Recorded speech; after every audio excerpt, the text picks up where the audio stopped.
honourable member, Ms. Volda Lawrence. Thank you, Mr. Speaker.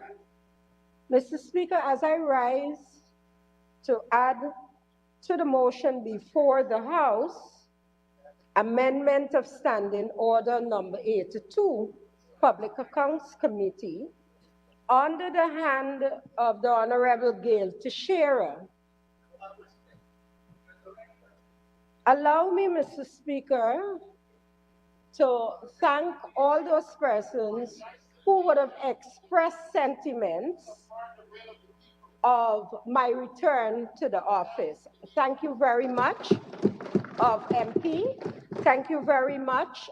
And let me say to you and to the nation at large that I am grateful that we do have a Rights of the Child Commission that protects our children.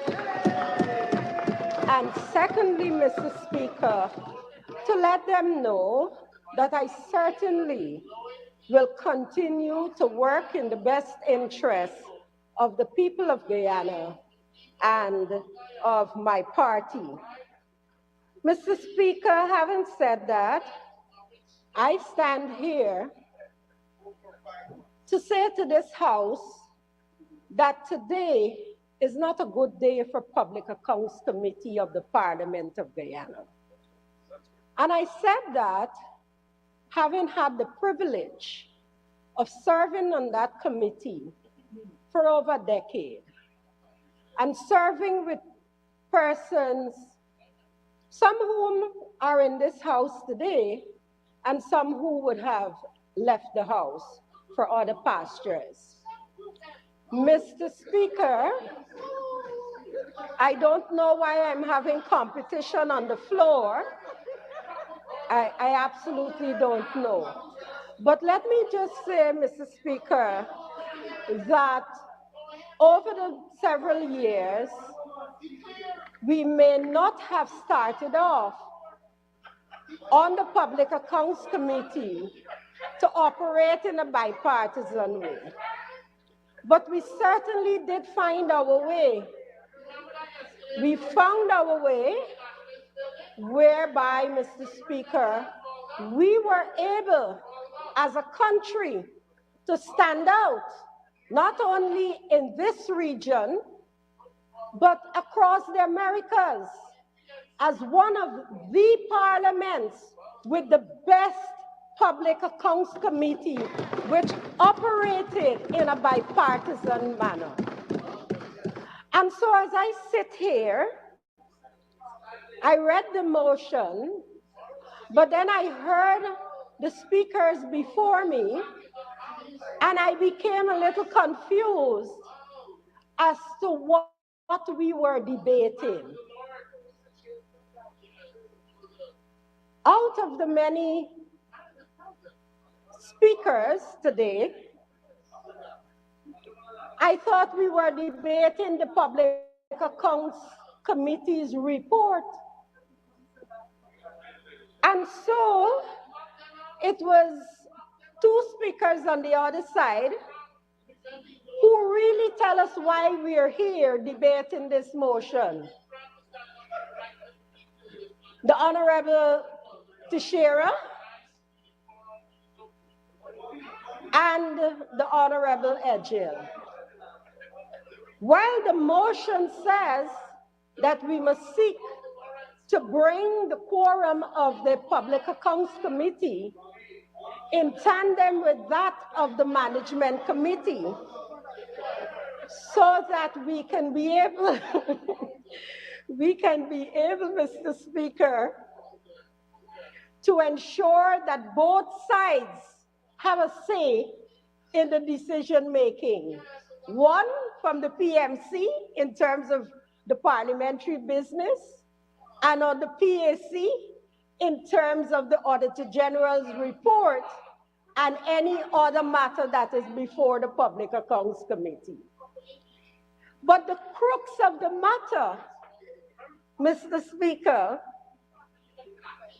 has to do with a decision that was taken at the 26th meeting of the Public Accounts Committee. That is why we're here with this motion. Nothing else. It has nothing else than what transpired on the 26th meeting. Mr. Speaker, we heard from the Honorable Edgell, I think it was, that the notice for that meeting was sent out and it had one item on the agenda.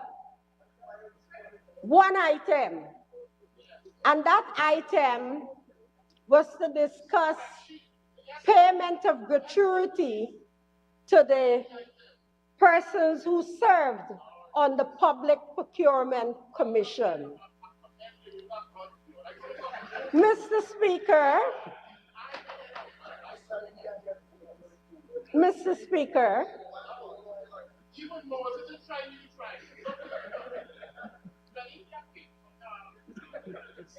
that notice was sent to all members of the Public Accounts Committee.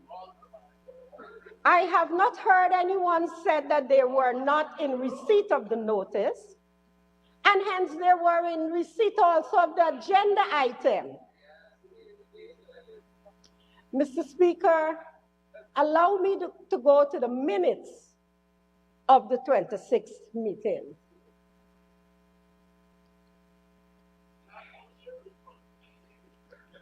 Mr. Speaker, it says that the chairman of the Public Accounts Committee, Mr. Jermaine Figuera, MP, was in place, and other members for the People's Progressive Party, Civic PPPC, were Honorable Gail Teixeira, MP, Minister of Parliamentary Affairs and Governance, Government Chief Whip, participated virtually. Honorable Bishop Juan Edgell, Minister of Public Works, participated virtually. Mr. Sanjeev Dattadin participated virtually. And then it had Mr. Honorable Siraj, Honorable Mahadio there. Mr. Speaker, it also goes on to say that present were from a Partnership for National Unity, Alliance for Change, Mr. David A. Patterson, Ms. Doretta Fernandes, Mr. Ganesh Maipal, all honorable members. But also at that meeting were advisors, Mr. Deodat Sharma, Auditor General, Mr. Sukrishna Lal Pasha, Finance Secretary, participated virtually. Ms. Jennifer Chapman, Accountant General, participated virtually. And then you have the officers of the Auditor General and the clerks, etc. What we ought to take note of, however, Mr. Speaker, is the details. You know, it's the details. It says at item 3, circulation of documents. The following documents had been circulated prior to the meeting. 1, notice of the 26th meeting dated November 20, 2021, and 2, letter dated November 25th, 2021. And Mr. Speaker, this is where the crux is, because it says that the letter dated November 25th, 2021, from Mr. S. Pasha, Finance Secretary, gratuity for members of the Public Procurement Commission. So the matter at hand, Mr. Speaker, end of quote here, I'll come back to this. The matter at hand that we are hearing why this motion was brought to ensure that the government side is always present whenever there is a holding of the Public Accounts Committee.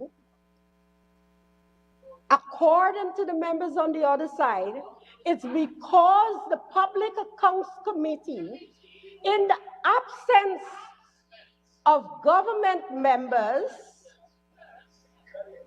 agreed to pay the persons who were commissioners on the Public Procurement Commission gratuity. That's the crux of it. And they're saying that they had no right to do so. They had no right to do so because what they would have done is violated the Constitution, violated. I'm coming to it. I'm coming to it. Oh, I'm coming to it. I am coming to it, sir. That they have ensured that without consent, that they have placed a burden on the consolidated fund for which they don't have any right to do. Well, sir, if they don't have a right to do it, then we would expect that if the finance secretary receives a letter from the Public Procurement Commission requesting the body which has the authority to negotiate with it, its gratuity, payments and allowances, etc., then the finance secretary should have so advised the chair of the Public Accounts Committee, but he didn't do so because he too was a member of the PPC. So to come here and beat up on the opposition to say that they use their numbers on the Public Accounts Committee to give these members gratuity because no government member was there. Come on, Mr. Speaker. The finance secretary is a creature of the Minister of Finance. So how can the finance secretary send a letter which ought not to be sent according to the members on the other side?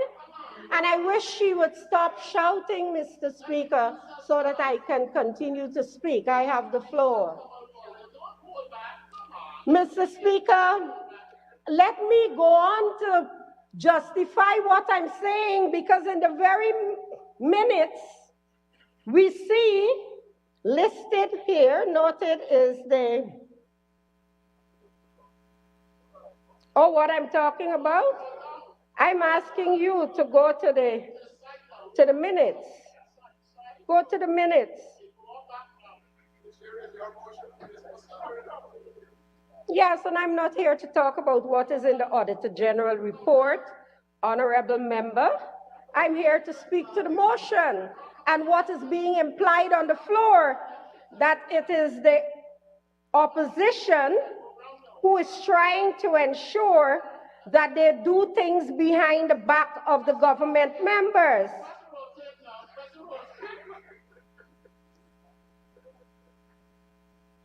It is amazing what the parliament has turned to. It is truly amazing. It is amazing.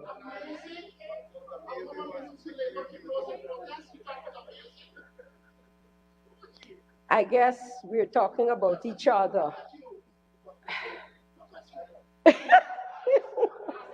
Mr. Speaker, just bear with me a minute.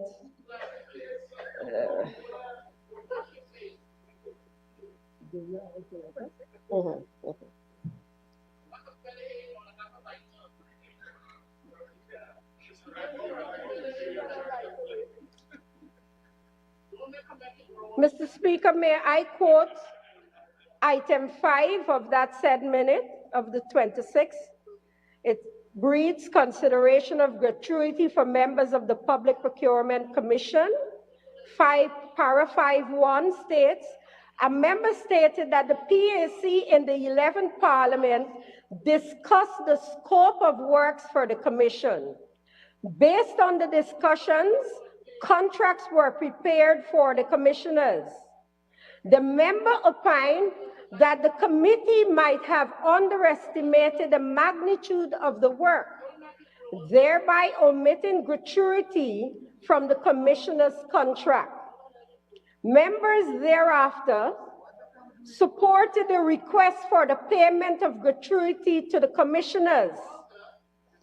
The chairperson indicated that the issue should be addressed in keeping with Article 212(z)(8) of the Constitution of Guyana, which states that, and I quote, "The emoluments and allowances payable to the members of the Commission shall be determined by the Public Accounts Committee in consultation with the Commission," end of quote.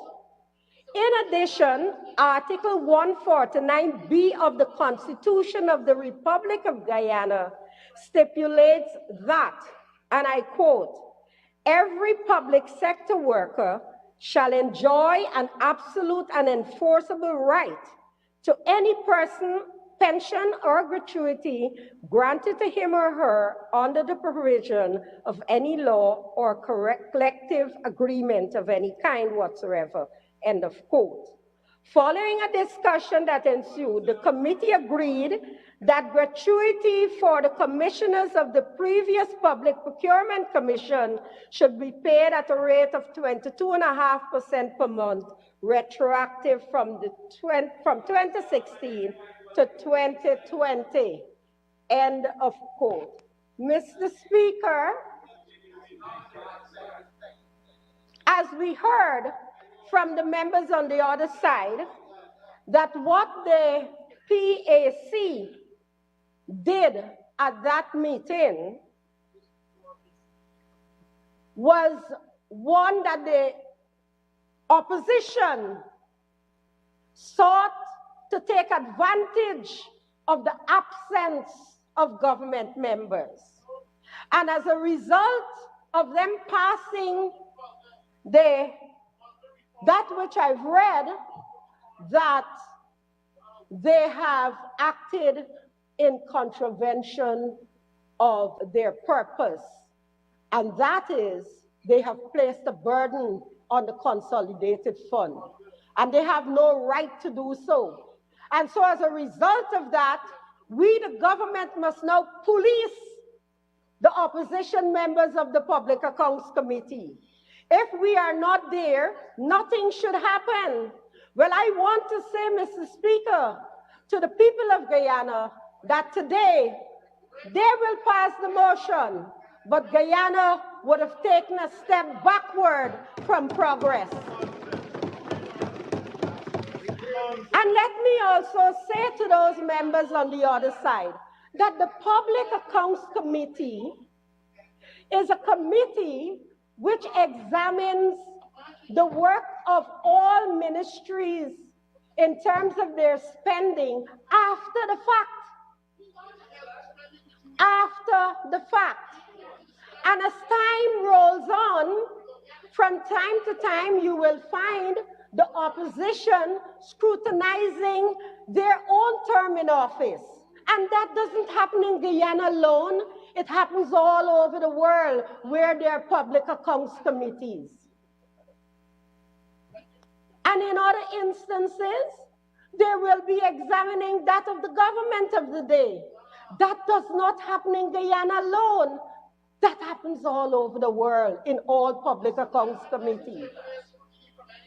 But I do agree with the chair of the Public Accounts Committee, the Honorable Mr. German Figuera, when he asked the question, why is it that the mover of the motion, who is a member of the Public Accounts Committee, did not seek to have this matter discussed at the Public Accounts Committee, instead of bringing it to the National Assembly where there is a majority, and so we can have this tit for tat. You did this when you were in office, and you did that when you were in office. Because that is what we heard here today.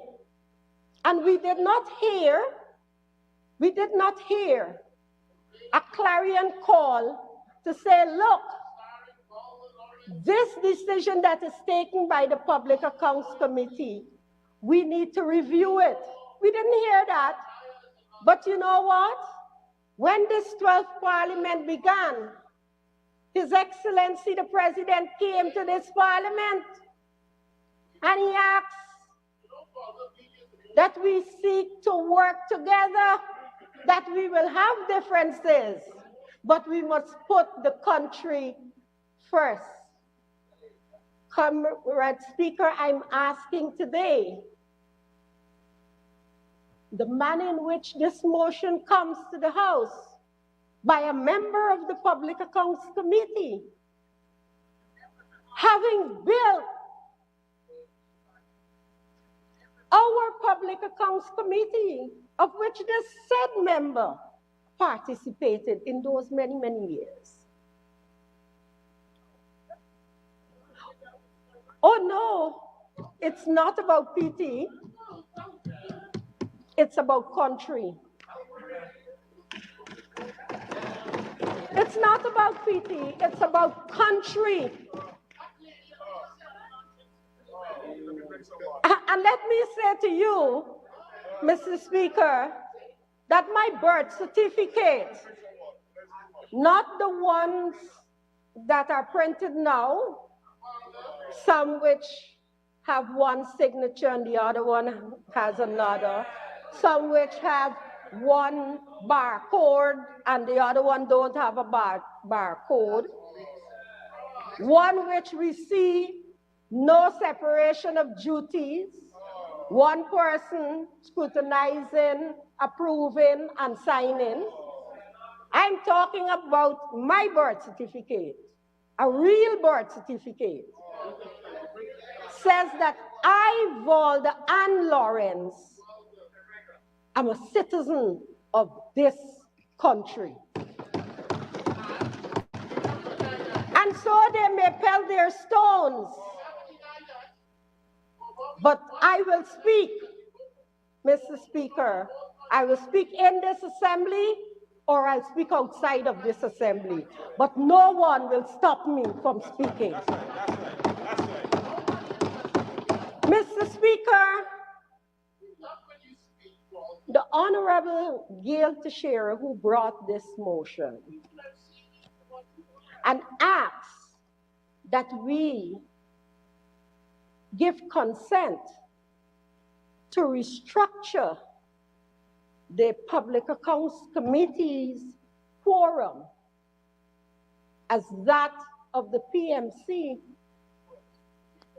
This very honorable member stood in this house today and told us of issues which the PMC has. That if one member does not turn up, that the PMC committee, you said if one member, let me just paraphrase again, Mr. Speaker, she said if one member from the opposition, if only one member from the opposition turn up,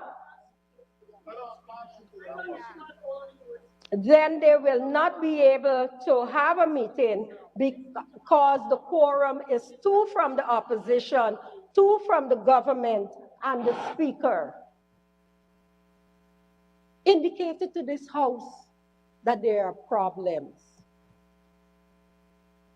in terms of quorum for the PMC. But yet come and ask us to do the same thing to the PAC. And I find it quite alarming, because I'm quite certain, Mr. Speaker. You see, the PAC committee, Mr. Speaker, it's a committee where we, all of us, whether you're in government or out of government, you get to sit and watch how the system can be manipulated, how the regulations can be abused and the laws can be set aside. And then at the end of the day, the minister gets the blame. And so at the Public Accounts Committee, over the many years, those of us who sat there and recognized that, we understood that there's no sense this thing be a PPP and an opposition story or an opposition and an APNU AFC story. When we come to PAC, we have to put the country first. And we built on that. We built on that. Both sides of the house, we built on that, Mr. Speaker. And I have always been proud to be a member of the Public Accounts Committee of the Parliament of Guyana. And so, Mr. Speaker, I ask the honorable member, why are we here with this? Why could there not have been a discourse at the committee level? At the committee level. How can you now turn around and blame a decision made when that decision was made based on advice by the advisor to the committee? Mr. Speaker, there were several other meetings thereafter this meeting. And my question would beg, was this matter discussed? Was it brought up when the minutes were read at the next meeting? Why is it that we are here discussing one of the pillars of our parliament, where we should be adding more blocks to it and going higher instead of tearing down what was already built? Mr. Speaker,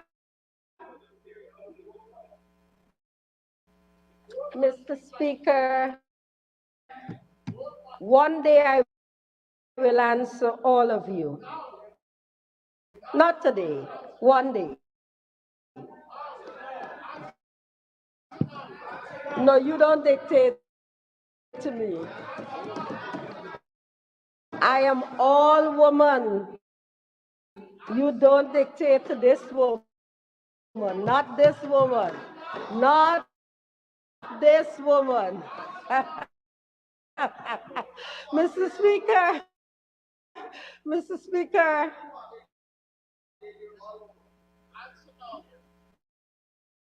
the work of the Public Accounts Committee to all of us, because we are a very young nation and we have much to do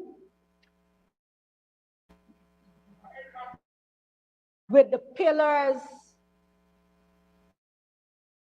which we should have in place to allow us to organize, execute, and scrutinize the work that we do, especially when we're spending taxpayers' money. We need to build on it, Mr. Speaker, not break it down. We need to improve on it, not fight among ourselves about that, because persons will use it against all of us in here, irrespective of where we sit. They will use it, Mr. Speaker. And so, what is it that we are going to achieve by ensuring that the Public Accounts Committee cannot sit unless there are members from the government side present. What we will achieve, Mr. Speaker, what will we achieve given the history of the PMC? Mr. Speaker, I cannot support this motion because it does not take our country forward, rather it takes it backward. Thank you, Mr. Speaker.